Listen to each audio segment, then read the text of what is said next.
पता है मैंने तुम्हें कितना मिस किया। पता है तुम मुझे क्यों मिस कर रही थी, इसके लिए ना। लो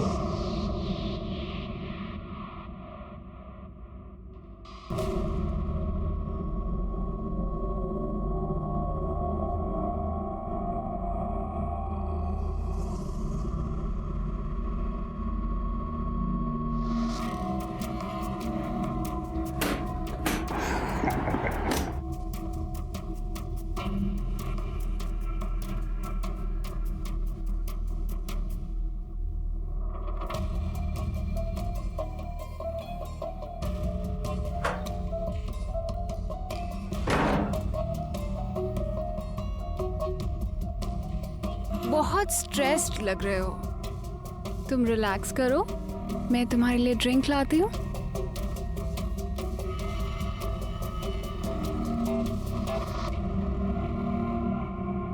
देखो मुझे पता है कि तुम बहुत थक चुके हो, पर मुझे बताना तो पड़ेगा ना कि मुझे याद है, अच्छी तरह से याद है मुझे, और पैसों का इंतजाम कर रहा हूं मैं। बहुत जल्द तुम्हें बाकी के पैसे मिल जाएंगे।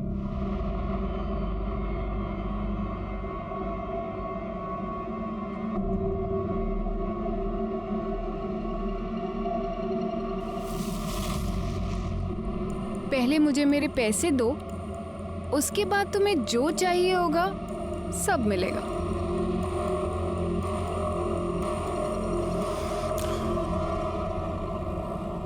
बड़ों का भी यही प्रॉब्लम है। मुझे ना रोज 2-2 सब्जियां बनानी पड़ती हैं। किसी को ये नहीं पसंद है, किसी को वो नहीं पसंद है। देखो कितनी सब्जियां लेके आई। कुछ भी। बस बस बस भैया बस। ममता देख, कुसुम आंटी आई हैं। आंटी चल चल चल चल चल चल चल। आंटी आप कैसे हो? ये हमारी दूर की चाची हैं, इंदौर से आई हैं। अच्छा। मैं अभी मिलके आती हूँ। नमस्ते, कैसी हैं आप? ठीक। आज अचानक यहाँ पर कैसे आना हुआ? इन दोनों की बहुत याद आ रही थी, और इन दोनों को तो आती नहीं है। ऐसे देखने जाए तो किसी को नहीं आती। कोई फोन करके पूछता भी नहीं है मुझे कि जिंदा हूँ कि मर गई। नहीं, चलिए ना ऊपर चल के बात करते हैं। हाँ हाँ चलिए चलिए। चलो आंटी। चलो आ जाओ। अरे तुम क्यों चिंता करती हो, मैं हूं ना। मैंने तुम्हें आज तक किसी बात के लिए मना किया क्या? मैं सब कर दूंगा। तो बात यहाँ तक पहुँच चुकी है, रहे मेरे घर में रहे और गुलामी उसकी कर रहे हो। तुम गलत समझ रही हो सोनल, वो बात नहीं है। अच्छा तो क्या बात है, चल क्या रहा है? मुझसे तो कभी इतने प्यार से बात नहीं की जितनी उस कमीनी से कर रहे थे। क्या बकवास कर रही हो तुम, और किसी के भी सामने शुरू हो जाती हो तुम। एक मिनट, किसी के भी सामने मतलब? ये तो घर की है ना, और जब तुम्हें मेरी चिंता नहीं है तो फिर इनकी चिंता क्यों कर रहे हो? चले क्यों गए? यही बात करो ना। बेशर्मी की हद तो वैसे ही पार कर चुके हो। सबके सामने बात कर लोगे तो क्या चला जाएगा? दीदी शांत हो जाइए, आप लोग बैठिए, मैं चाय बनाकर लाती हूँ। नहीं नहीं, तुम सब लोग बैठो। चाय तो मैं बनाकर लाती हूँ, क्योंकि इसने शादी मुझसे इसीलिए तो की है कि घर में एक नौकरानी चाहिए। दीदी वाह, क्या हालत बना के रखी है। कुछ कहो कुछ पूछो तो काटने को आता है। सब ठीक है या वैसे ही?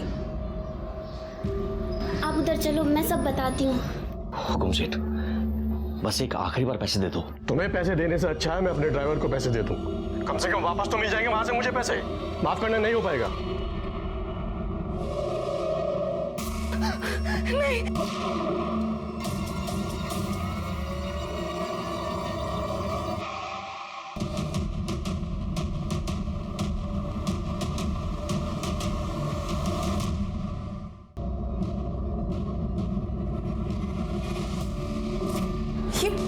ये लिपस्टिक है ना?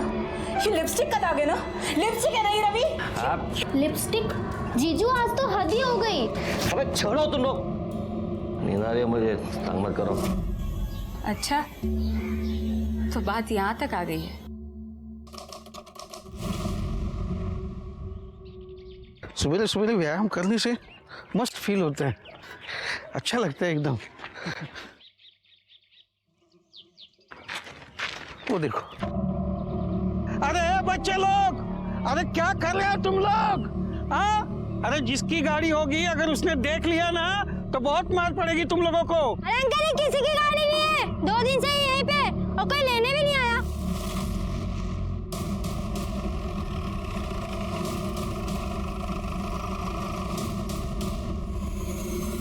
साहब, बच्चे लोग बोल रहे थे कि गाड़ी 2 दिन से इधर ही पड़ी हुई है। मुझे तभी डाउट हुआ कि कोई इतनी महंगी गाड़ी ऐसे कैसे छोड़ के जा सकता है सड़क पर, वो भी खुली हुई। इसलिए मैंने तुरंत आपको फोन कर दिया।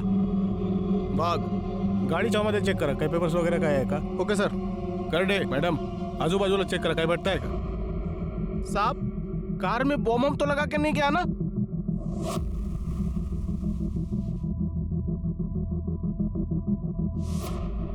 सर, हे बघा, तुम्ही इथेच थांबा।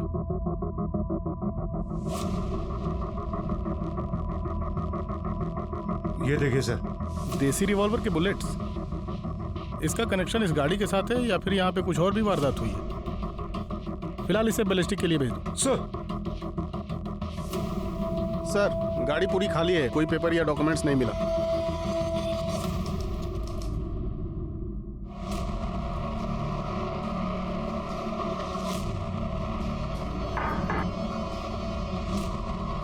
तू यहाँ? तुम्हारी हिम्मत कैसे हुई आने की? चलेगा यहाँ से? अरे अपनी मर्जी से थोड़ी आया हूँ, वो तो दीदी ने भेजा पैसे के लिए। अरे भाड़ में गई तेरी दीदी। चल निकल यहाँ से, निकल। सिकोली, इसे धक्के मार कर यहाँ से बाहर निकालो।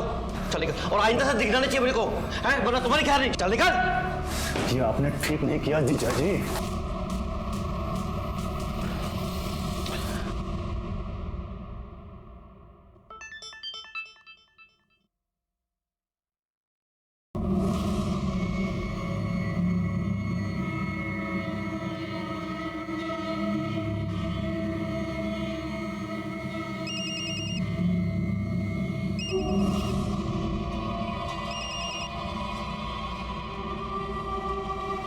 ये वीडियो क्यों भेजा तुमने मुझे? ताकि तुम्हें याद दिला सकूं कि तुम्हें मुझे पैसे देने हैं। मुझे ब्लैकमेल करना बंद करो, वरना अच्छा नहीं होगा। सॉरी, पर मैं भी तो वही कर रही हूँ ना जो तुमने किया। मेरे भाई को पैसे देने के बजाय उसे सबके सामने बेइज्जत कर दिया, उसे उठाकर बाहर फेंका दिया। तुम्हें पता है वो कितना रो रहा है? अब उस वजह से ना मुझे भी बहुत दुख हो रहा है। सोच रही हूँ कि ये वीडियो ना तुम्हारी बीवी को भेज दो, तो फिर सब ठीक हो जाएगा, है ना? नहीं, देखो ऐसा मत करना, ऐसा कभी मत करना। मैं आता हूँ तुम्हारे पास, मैं आके बात करता हूँ, ठीक है? मैं अभी आ रहा हूँ।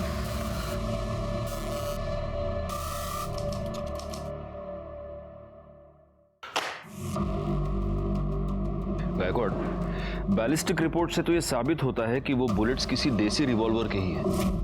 लेकिन सर अब तक ये साबित नहीं हो पाया है कि उन शेल्स का उस गाड़ी के साथ कोई कनेक्शन है या नहीं। ये भी हो सकता है उन शेल्स का गाड़ी के साथ कोई कनेक्शन हो ही ना। नहीं, कनेक्शन तो है, वरना इतनी अच्छी खासी चालू कंडीशन की गाड़ी कोई ऐसी सुनसान जगह पर छोड़कर क्यों जाएगा? आरटीओ से उस गाड़ी के डिटेल्स मंगवाए सर, जल्दी आ जाएंगे।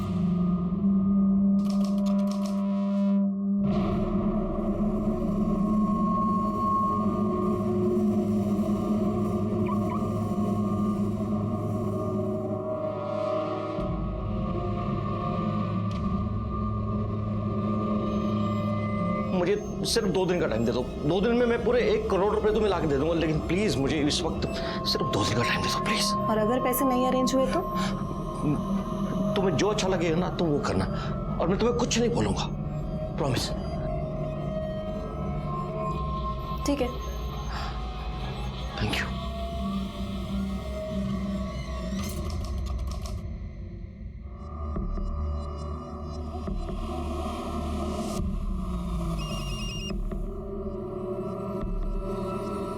कहाँ हो तुम? 6 बज चुके और तुम अभी तक नहीं आए। हाँ, तुम्हारे घर के बाहर ही हूँ, बस 2 मिनट में आ रहा हूँ। ठीक है, जल्दी आओ।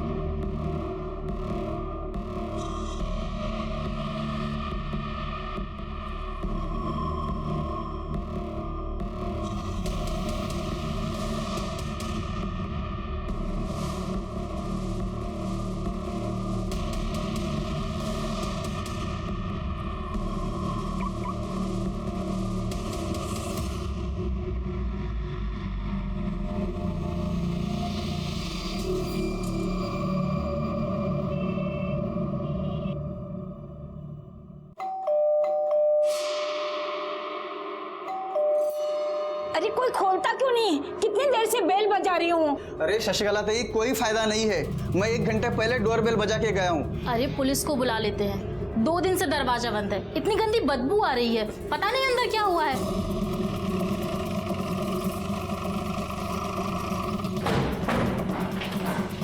नमस्कार साहब। सर मैं शर्मा, मैंने ही आपको फ़ोन किया था। क्या हुआ? सर ये फ्लैट नंबर 2 है, ये पिछले 2 दिन से बंद है साहब। बुरी तरह से बदबू आ रहा है। किसका फ्लैट? रमाकांत जी का। रमाकांत जी। हाँ जी सर। नमस्ते नमस्ते। आपका फ्लैट? हाँ सर, मेरा ही फ्लैट है। अभी 2 महीने पहले एक फैमिली को भाड़े पे दिया था, सुषमा और उसका पति रवि सिन्हा। डुप्लीकेट चाबी है आपके पास? हाँ है ना सर, आइए। आइए। कुछ गड़बड़ लग रही है, इसीलिए आपका वेट कर रहे थे।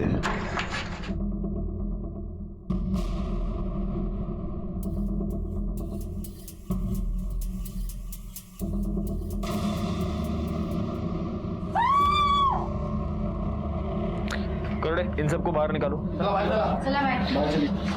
गायकवाड़, पूरे घर की तलाश लो, देखो कुछ मिलता है क्या। सर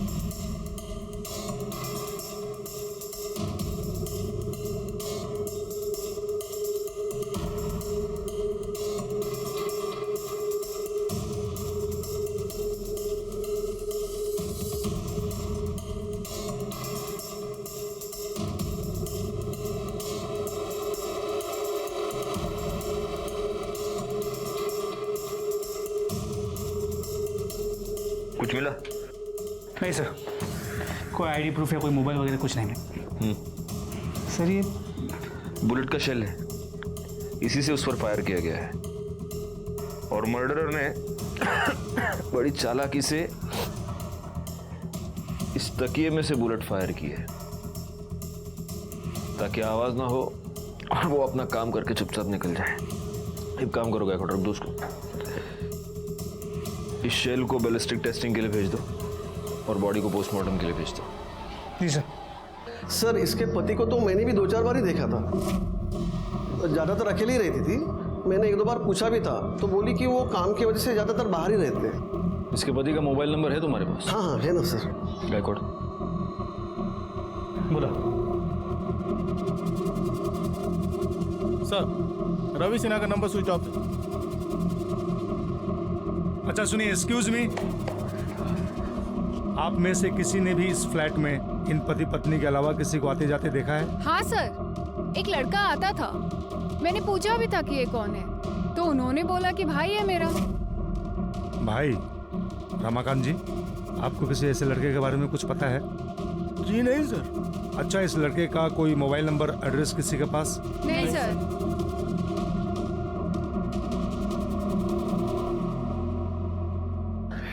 गायकवाड़, इस रमाकांत से रेंट एग्रीमेंट की कॉपी ले लो और ये जो सीसीटीवी कैमरा है उसका फुटेज निकलवाओ, शायद उसमें कुछ मिल जाए। हाँ अभी रखो तुम फोन, में बाद में फोन करता हूँ। चलो रखो। सर इस रेंट एग्रीमेंट में रवि सिन्हा ने अपना परमानेंट एड्रेस अपने ऑफिस का एड्रेस दिया है, मतलब ओसवाल कंस्ट्रक्शन के ऑफिस का एड्रेस। और रवि और सुषमा दोनों के फोन अभी भी स्विच ऑफ है। सर सुषमा जो सिम यूज़ कर रही थी, वो नंबर के लिए उसने अपने पिछले वाले फ्लैट का एड्रेस दिया था जो 6 महीने पहले छोड़ दिया उसने। एक काम करो, सुषमा और रवि दोनों के मोबाइल लोकेशन और कॉल डिटेल्स निकालो। Okay sir. अच्छा, उस गाड़ी के बारे में कुछ पता चला किसकी है? जी सर, आरटीओ से पता चला कि वो गाड़ी किसी अजय किर्लोस्कर के नाम पे रजिस्टर्ड है, जो फिलहाल शहर से बाहर गया हुआ है। उसे बोल दिया है कि जैसे वो वापस आता है पहले पुलिस स्टेशन है। वो जब आएगा तब देखेंगे। पहले एक काम करो, इस रवि सिन्हा के ऑफिस में जाकर पूछताछ करो। सर रवि सिन्हा, वो तो 2-3 दिन से छुट्टी पे हैं, 12 मार्च एंड 13 मार्च, मगर आज आने वाले थे, अभी तक आए नहीं। मैंने उन्हें फ़ोन भी लगाया मगर उनका फ़ोन नहीं लग रहा है। बस सर आप ये सब बातें हमसे क्यों पूछ रहे हैं? Is there any problem? वो एक्चुअली उनकी वाइफ का मर्डर हो गया। वाइफ का मर्डर? कब? पक्का तो नहीं कह सकते, लेकिन शायद परसों शाम। अभी 1 घंटा पहले तो मेरी उनकी वाइफ से बात हुई है, ऐसा कैसे हो सकता है?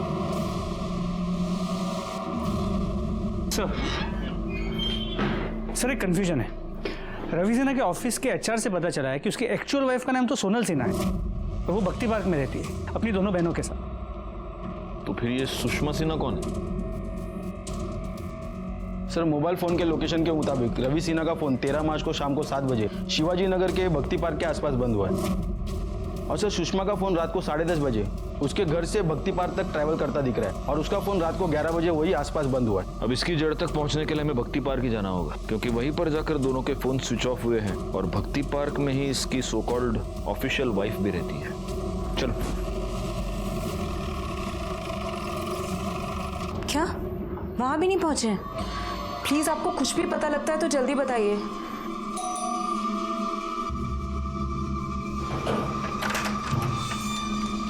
क्या हम अंदर आ सकते हैं? जी आइए ना। सर जीजा जी कहाँ हैं? रवि सिन्हा कहाँ है? सर पता नहीं कहाँ है वो। अभी अभी उनके ऑफिस से भी फोन आया था कि वो वहां भी नहीं पहुंचे हैं। पता नहीं बिना बताए कहाँ चले गए। आपने उन्हें आखिरी बार कब देखा था? 11 तारीख को, जब वो अपना बैग पैक कर रहे थे। क्या कर रहे हो तुम? ये कहाँ जा रहे हो रवि? उस चुड़ैल के पास जा रहे हो ना? तुम्हारा हो गया है दिमाग खराब। तुम्हें जो सोचना है सोचो। हटो रास्ते से। रवि हटो। रवि मेरी बात तो सुनो रवि प्लीज। दीदी क्या हुआ? जीजू कहाँ चले गए? सर वो उसी कमीनी औरत के पास गए होंगे, उसी के साथ होंगे वो। उसकी वजह से ही ना उन्होंने मुझे छोड़ दिया। आप गलत सोच रही हैं। आप जिस औरत की बात कर रही हैं सुषमा, उसका मर्डर हो चुका है और आपके पति गायब हैं। क्या? ये क्या बोल रहे हैं आप अपने और आपके पति के बारे में कुछ बता सकती हैं? सर हम दोनों मैट्रिमोनी साइट से मिले थे। कुछ 4 साल पहले हमारी शादी हुई थी। फादर नहीं थे मेरे और शादी के बाद मम्मी की भी डेथ हो गई थी। फिर रवि ने डिसाइड किया कि ये दोनों भी हमारे साथ ही रहेंगी। सर जीजू बहुत अच्छे हैं। उन्होंने हमेशा हमारा ध्यान अपनी बेटियों की तरह रखा, कभी फील नहीं होने दिया कि हमारे माँ बाप नहीं है। सर प्लीज सर जीजू को दूर दीजिए सर, प्लीज प्लीज सर। आपको यकीन है कि 11 तारीख के बाद आपके पति आपको मिले ही नहीं? नहीं सर। आप सच बोल रही हैं? क्योंकि 13 तारीख की शाम को आपके पति का फोन स्विच ऑफ होने से पहले आपके घर के पास ही दिखा है। लेकिन सर वो जब से यहाँ से गए घर कभी वापस आए नहीं और हमें तो पता भी नहीं है कि वो घर के आसपास भी आए होंगे। तो अगर आपके पति आपसे कांटेक्ट करते हैं या उनके बारे में आपको कुछ भी पता चलता है, आप सबसे पहले हमें फोन करेंगे। जी सर। चलो बैठो। ये लॉबी का कैमरा चल रहा है? नहीं साहब, ये चालू नहीं है। ये कैमरा? हाँ साहब, वो चालू है।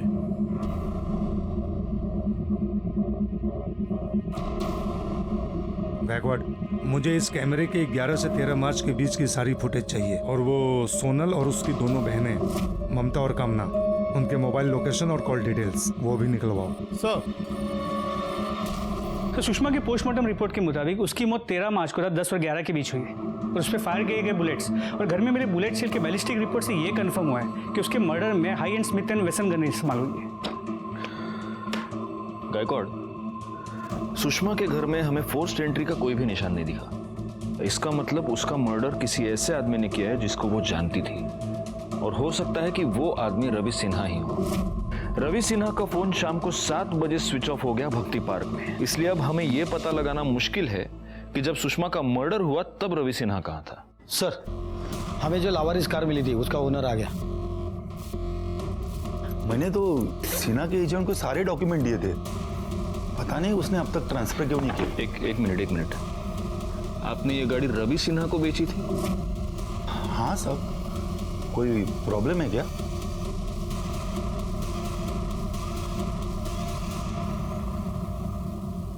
किर्लोस्कर का यह कहना है कि उसने वो गाड़ी रवि सिन्हा को बेची थी। उस गाड़ी के पास हमें जो बुलेट के शेल्स मिले वो देसी रिवॉल्वर के, और सुषमा का murder Smith and Wesson gun से किया गया है। अब इसमें बहुत सारी थियरीज निकलती है गायकवाड़। सबसे पहली थियरी ये कि ये दोनों गन्स रवि सिन्हा की है। दूसरी थियरी ये कि Smith and Wesson gun Ravi Sinha की है जिससे उसने सुषमा का मर्डर कर दिया और किसी और ने गाड़ी के पास रवि पर देसी रिवॉल्वर से हमला कर दिया। और तीसरी थियरी ये कि देसी रिवॉल्वर रवि का है और किसी और ने सुषमा पर स्मिथ एंड वेसन गन से हमला कर दिया। सर एक पॉसिबिलिटी तो ये भी है कि उस देसी रिवॉल्वर की बुलेट्स का रवि सिन्हा और सुषमा के मर्डर्स के साथ कोई रिलेशन ही ना हो। सर, सुषमा और रवि सिन्हा के घर के आसपास के सीसीटीवी फुटेज आ गए। पॉज करो। गायकवाड़, इस फुटेज से ये तो पता चल रहा है कि ये जो व्हाइट कलर की गाड़ी ये रवि की है, और ये भी कि शायद सोनल सच ही बोल रही है। वाकई में 11 तारीख को शाम को रवि निकल गया है घर से। कुर्सी रखो। ये देखिए सर, 13 मार्च का फुटेज। शाम को 7:30 बजे ऐसे ही गाड़ी अंदर आते हुए दिख रही है। एक मिनट पॉज करो, जूम करो। सर ये तो रवि की गाड़ी, नंबर देखिए। मतलब यहाँ पर भी सोनल सच ही बोल रही है। रवि शाम को 7:30 बजे अपने बिल्डिंग में वापस आया है, लेकिन वो अपने पार्किंग तक भी नहीं गया। यहीं से यू टर्न लेके वो वापस चला गया। करड़े काम करा, विक्रांत नगर का फुटेज निकलवा। सर ये देखिए सर, सुषमा की बिल्डिंग का 6 बजे का फुटेज। ये रवि सिन्हा की गाड़ी आई। ये एक मिनट, गायकवाड़ पॉज करो, पीछे लो। हाँ यार पॉज करो, जूम करो। ये देखो इसके ये पीछे क्या है? सर ये तो गन लग रही है। इसका मतलब ये शाम को 6 बजे ही गन लेकर सुषमा के घर गया, लेकिन पीएम रिपोर्ट के मुताबिक तो सुषमा का मर्डर रात को 10 से 11 के बीच हुआ है। ओह, तो ये शाम को 6 बजे गन लेकर सुषमा के घर गया, लेकिन तब ये सुषमा का मर्डर कर नहीं पाया। फिर ये वापस भक्ति पार्क अपने घर गया, फिर ये भक्ति पार्क से निकला और रात को ये सुषमा का मर्डर करने के लिए वापस गया। एक काम करो, रात को 10 बजे का फुटेज चेक करो।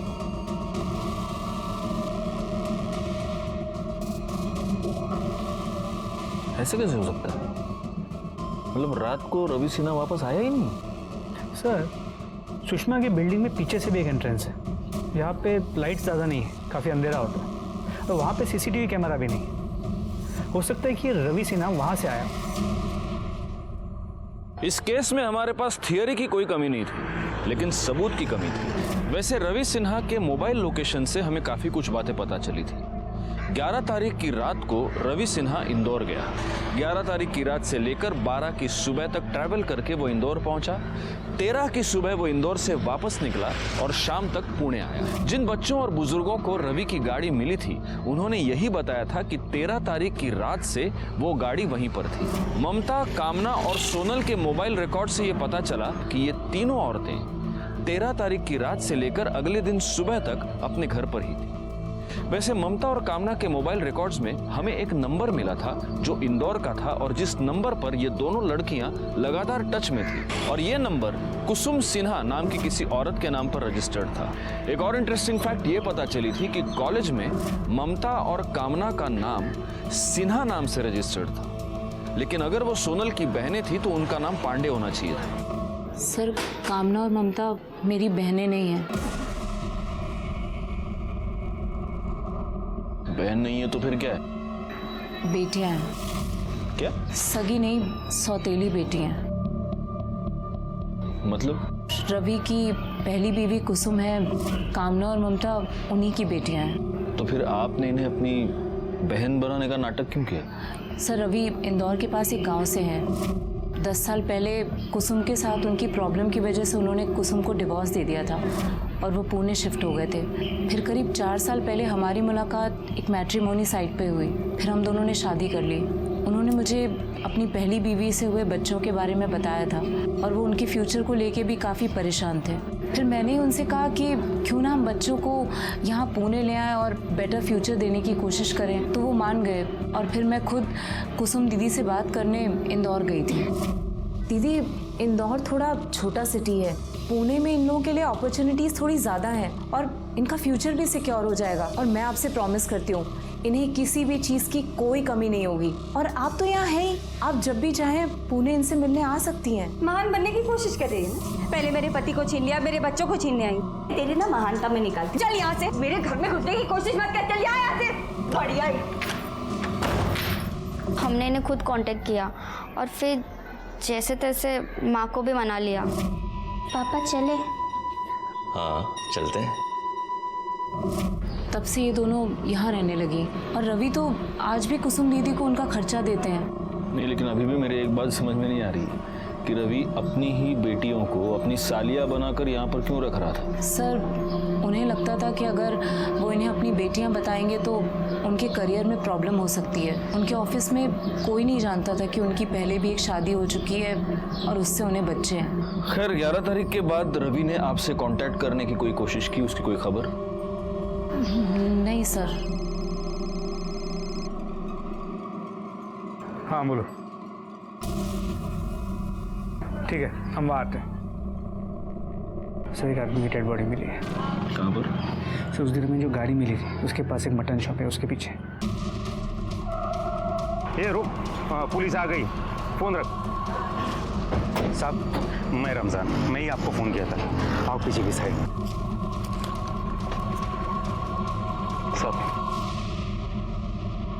साहब बकरे का जो खराब मांस निकलता है, जो खराब चर्बी निकलती है, वो हम इधर पीछे के साइड में फेंक देते हैं और 1-2 दिन में साफ भी कर देते हैं। अपना लड़का सुबह आके साफ करने लगा तो उसने मेरे को ये सब चीज़ बताया, तो मैंने फटाफट आपको फ़ोन किए।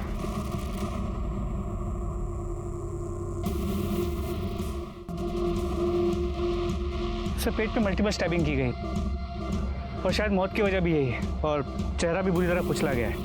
शायद उसकी पहचान ना हो सके इसलिए। कर दे, आजू बाजू लो बगा। देखो आईडी प्रूफ, मर्डर वेपन कुछ मिलता है क्या?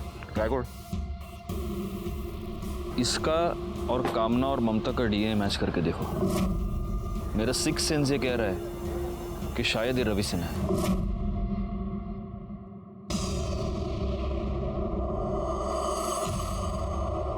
सर आपका सिक्स सेंस सही निकला। उस बॉडी का डीएनए कामना और ममता के डीएनए के साथ मैच करता है। मतलब अब ये कंफर्म है कि वो बॉडी रवि सिन्हा की ही है। यस। अब गायकवाड़ जिसने भी ये मर्डर किया है वो बहुत ही शातिर है।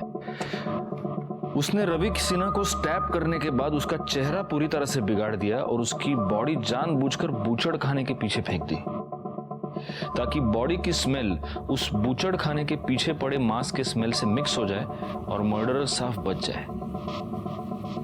खैर सबसे पहले तो एक काम करो, रवि सिन्हा की फैमिली को इन्फॉर्म करो और उसकी वो पहली बीवी कुसुम, उसको भी। रवि का मर्डर कौन कर सकता है? आपको किसी पर शक? आपकी उससे आखिरी बार बात कब हुई थी? 2 हफ्ते पहले इंदौर आया था घर पे। उस आदमी ने मुझे कहीं का नहीं छोड़ा, जाते जाते मुझे बर्बाद करके चला गया। मतलब?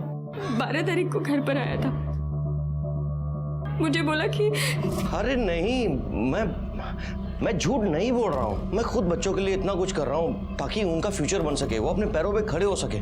मैंने अपना सब कुछ गिरवी तक रख दिया और तुम होके एक साइन नहीं कर सकती हो। मैं बच्चों के लिए ना कुछ भी कर सकती, लेकिन मुझे तुम पर भरोसा नहीं है। अब क्या दिख रहे हो? दो, कहाँ साइन करना है? यहाँ साइन करो। ये लो। कहाँ करना है? बच्चों का नाम लेकर मेरे सर से छत छीन ली। अरे आप लोग मेरा सामान क्यों बाहर निकाल रहे हैं? मैंने 50 बार कहा है अगर मैं अपना घर बेचूंगी तो मुझे नहीं पता होगा क्या? ये तुम्हारी साइन है ना? हो गई तसल्ली? मैंने पैसे दिए इस घर के लिए, अब ये घर मेरा है। चलो इसका सामान बाहर निकालो सब लोग। तो उस वक्त रवि कहाँ था? वो कमीना 13 तारीख को पैसे लेकर चला गया। जीते जी तो उसने मुझे घर से बाहर कर ही दिया था।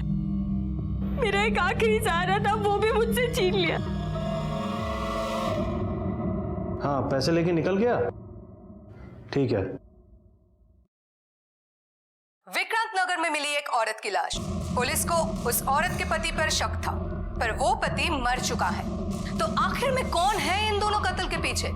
पुलिस का कहना यह है कि वो तहकीकात कर रही है और इससे ज्यादा जवाब उनके पास नहीं है। बोला। सर मेरा नाम प्रकाश पेठे है, मैं एक बिजनेसमैन हूँ। मुझे एक कंप्लेंट लिखवानी है। सर कोई मुझे फेक वीडियो दिखाकर ब्लैकमेल कर रहा है। Fake video? सर कुछ महीने पहले मैं एक आशा नाम की लड़की से मिला, वो मुझे बहुत अच्छी लगी, हम दोनों का अफेयर हो गया। फिर एक दिन जब उससे मिलने मैं उसके घर गया तो मैंने देखा किसी ने उसे चाकू मारा हुआ है। सर जब मैं वहाँ पहुँचा तो वो जिंदा थी, तो मैंने सोचा मैं उसे बचा लूंगा, इसलिए मैंने उसके पेट से चाकू निकाला और वो तभी मर गई। और इसका किसी ने वीडियो बनाया? उसके भाई श्रीकांत ने। उसने मुझे कहा कि मैंने उसकी बहन का खून कर दिया। मैंने उसे सब सच बताया, पर वो कहने लगा कि नहीं, उसके पास वीडियो है जिसमें साफ दिख रहा है कि मैंने उसकी बहन का खून किया और वो मुझे जेल भेज के रहेगा। मैं बहुत डर गया था सर। फिर उसने मुझे कहा कि वो ये बात किसी को नहीं बताएगा और बॉडी भी डिस्पोज कर देगा, पर इसके लिए मुझे उसे पैसे देने पड़े, जो मैंने दिए भी। पर उसके बाद भी श्रीकांत और उसकी बहन मालती वो मुझे ब्लैकमेल करते रहते। अगर 2 घंटे के अंदर ना तुमने मुझे पैसे नहीं भेजे ना, तो वो वीडियो ना तुम्हारे घर वालों को भेज के ना तुम्हारी परेशानी का इंतजाम कर दूंगी। और अब 2 घंटे में मुझे उन्हें 1 करोड़ रुपया देना। ये जो वीडियो की आप बात कर रहे हैं, वो वीडियो है आपके पास? जी सर।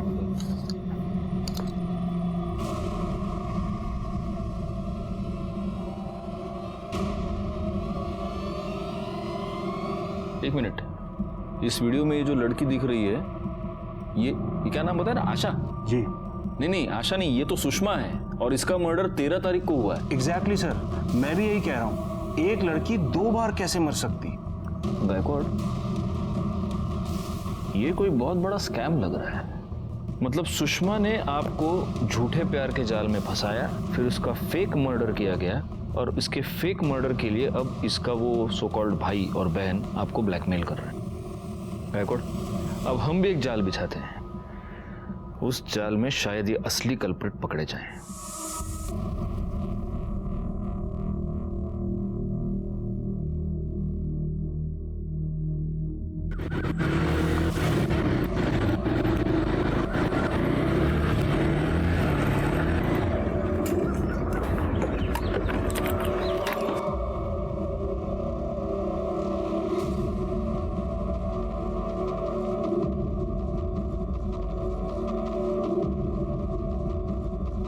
पैसे लायो?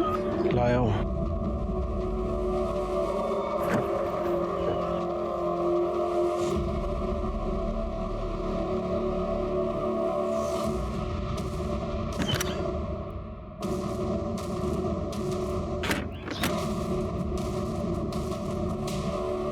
अब तुम्हारी फुल एंड फाइनल पेमेंट हो गई है, अब तुम फ्री हो। सर, ये मालती और सुषमा दोनों सगी बहन थी सर। जैसे सुषमा ने प्रकाश को अपने जाल में फंसाया था, वैसे ये मालती ने पैसों के लिए रवि को अपने जाल में फंसा लिया था सर। पाटिल मैडम, कन्या भी सच बोलना चाहती है, उसकी भी मदद करो, उसको भी मिर्ची खिलाओ। नहीं, मैं बता रही हूँ, सुषमा ने प्रकाश के सामने मरने का नाटक किया था। वैसे मैंने भी रवि के सामने मरने का नाटक किया और सुरेन ने उसका वीडियो बनाया था। सुरेन ने रवि को भी लाश को ठिकाने लगाने के बदले में पैसे मांगे थे। पहले तो रवि बहुत रोया, बहुत गिड़गिड़ाया, लेकिन जब सुषमा ने उसे धमकी दी कि अगर उसने पैसे नहीं दिए तो वो वीडियो उसकी वाइफ को भेज देगी, तब वो मान गया।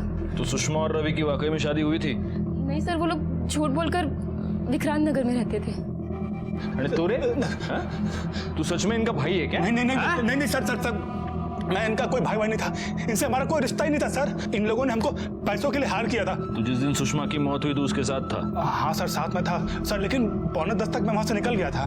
तो ये भी तो हो सकता है कि जो पैसे रवि ने सुषमा को दिए थे वो पैसे तूने लिए, तूने सुषमा का मर्डर किया और फिर तू वहां से गया। अरे सर, मैं सच कह रहा हूँ सर, मैंने किसी का खून नहीं किया है सर।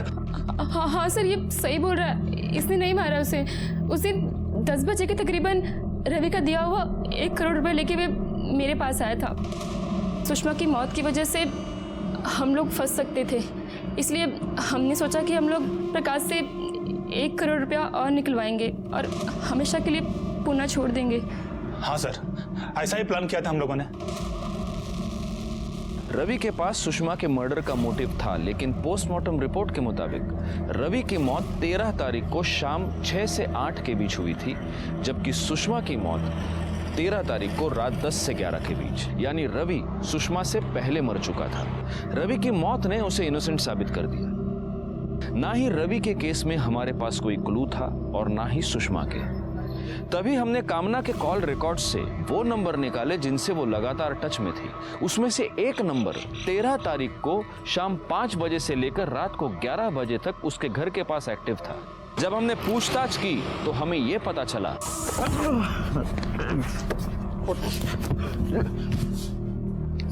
सर, मैंने सुषमा को नहीं मारा है। मैं कामना की मदद कर रहा था सर, भरोसा करिए मेरे पे सर, मैंने नहीं मारा उसे। कामना? तो क्या कामना ने अपना फ्यूचर सिक्योर करने के लिए सुषमा का मर्डर किया था? नहीं सर, मैंने सुषमा को नहीं मारा। मैं तो सिर्फ अपने परिवार को टूटने से बचाना चाहती थी सर। कामना और ध्रुव सुषमा के केस में दोनों सिर्फ मोहरे थे, असली मर्डरर कोई और ही था। सब मुझे डाउट तो पहले से ही था कि रवि का कहीं अफेयर चल रहा है, लेकिन कंफर्म उस दिन हुआ जब ध्रुव और कामना ने विक्रांत नगर में रवि का पीछा किया। वो घर Mr and Mrs Ravi Sinha के नाम पर था।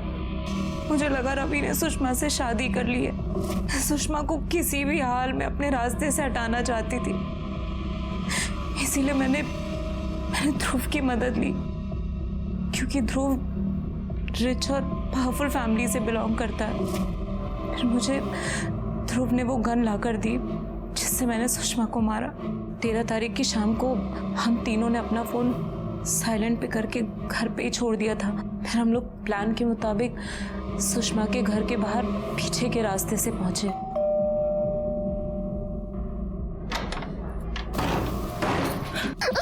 कौन आप लोग? क्या चाहिए? मेरा पति।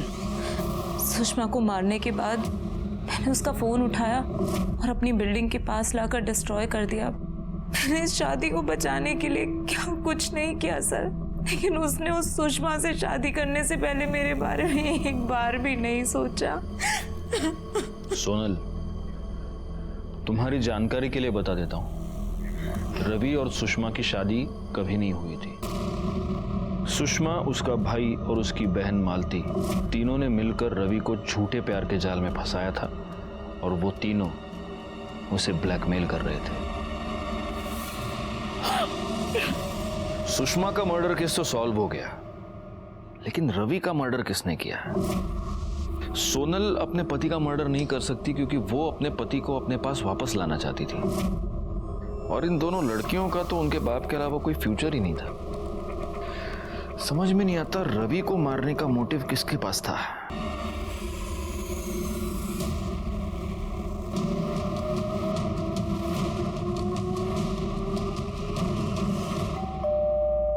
तू बैठ, मैं देखती हूँ।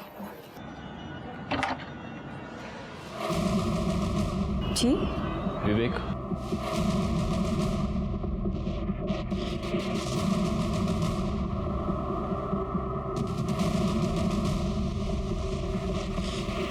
विवेक सिन्हा, महाराष्ट्र पुलिस। विवेक, सिर्फ एक सवाल तुमसे पूछना है, तुमने अपने पिता रवि सिन्हा का खून क्यों किया? सर आप ये क्या कह रहे हैं? जो सच है वही बोल रहा हूँ। जैसे कि 13 मार्च को आपका बेटा पुणे गया था, रवि इंदौर से पुणे गया और उसके पीछे पीछे ये भी गया, और ये मैं नहीं कह रहा, ये इसके मोबाइल की लोकेशन कह रही है। देखो, हम ये कंफर्म जानते हैं कि तुमने अपने पिता का खून किया है। अब अच्छा होगा अगर तुम ही बता दो कि कैसे किया और क्यों किया। क्योंकि वो बहुत ही कमीना बाप था। 10 साल पहले सोनल से शादी करने के लिए मेरी माँ को छोड़कर चला गया। मेरे लिए नहीं तो बच्चों के लिए रुक जाइए। ऐसा मत कीजिए, ऐसा मत कीजिए। फिर मेरी बहनों को भी हमसे अलग कर दिया उसने। कामना, ममता, अगर तुम दोनों यहाँ से गई तो हमारा तुमसे कोई रिश्ता नहीं रहेगा।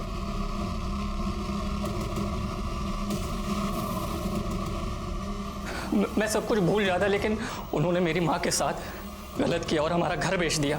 मैंने उसी दिन तय कर लिया था कि मैं इस आदमी को जिंदा नहीं छोड़ूंगा। फिर मैं पुणे गया। हाँ, कहाँ हैं आप? मुझे आपसे मिलना है, कुछ ज़रूरी बात करनी है। ठीक है, तुम 15 मिनट के बाद मुझे करवे चौक के पास मिलो। फिर उन्होंने मुझे वहाँ से पिक किया और एक सुनसान सी जगह में ले गए और अपना मोबाइल फ़ोन स्विच ऑफ कर लिया ताकि हमें कोई डिस्टर्ब ना कर सके, और अपना वही दुखड़ा सुनाने लगे। बेटा, मैं एक औरत के चक्कर में बुरी तरह से फंस गया हूँ, बहुत बुरी तरह से। अगर मैं उसे पैसे नहीं देता ना तो वो मुझे बर्बाद कर देती। बेटा, मैं बहुत जल्द तेरी मम्मी का घर तुझे वापस दिलवा दूंगा। मुझे उससे कोई मतलब नहीं, मुझे मेरी माँ का घर वापस चाहिए बस, वरना मैं तुझे जिंदा नहीं छोड़ूंगा। अरे बदतमीज, अपने बाप के छोड़, मुझे मेरी माँ का घर वापस चाहिए। समझ नहीं आ रहा तुझे? समझ नहीं आ रहा? हाथ छोड़, वापस कर।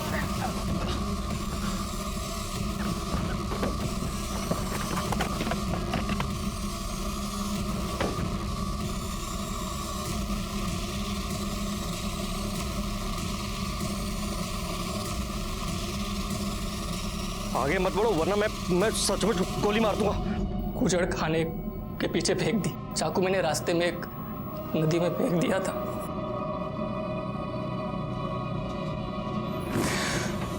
और अब ये जानती थी कि आपका बेटा पुणे क्यों जा रहा है, तो आपने उसे रोका क्यों नहीं? पहले सोचा उसे रोक लूं, फिर लगा समाज में छोड़ी हुई औरत से ज्यादा इज्जत विधवा की होती है ना, तो क्यों ना विधवा ही बनकर थोड़ी इज्जत कमा लूं। लेकिन आपने ये नहीं सोचा कि आपका ये पागलपन आपके बेटे को जिंदगी भर के लिए क्रिमिनल बना देगा। उस दिन अगर रवि का रिवॉल्वर लॉक नहीं हुआ होता तब भी शायद वो अपने बेटे पर गोली नहीं चलाता, क्योंकि रवि अपने बच्चों का भला चाहता था। लेकिन उसकी एक गलती ने सब कुछ बर्बाद कर दिया। रवि की जान चली गई और उसका पूरा का पूरा परिवार सलाखों के पीछे पहुंच गया। रवि को इस जुर्म की दस्तक कई बार मिल चुकी थी, लेकिन रवि ने उसे अनदेखा अनसुना कर दिया और मालती, सुरेन और सुषमा के जाल में फंसकर उसने सब कुछ उजाड़ दिया। इसीलिए कहता हूं, जुर्म की दस्तक को अनदेखा अनसुना ना करे, उसके परिणाम बहुत भयंकर हो सकते हैं। इसी के साथ मैं सीनियर इंस्पेक्टर राजेश जाधव आपसे विदा लेता हूं। दोबारा मिलूंगा, तब तक सतर्क रहिए और देखते रहिए क्राइम पेट्रोल दस्तक, क्योंकि मकसद बताना नहीं, बचाना है। जय हिंद।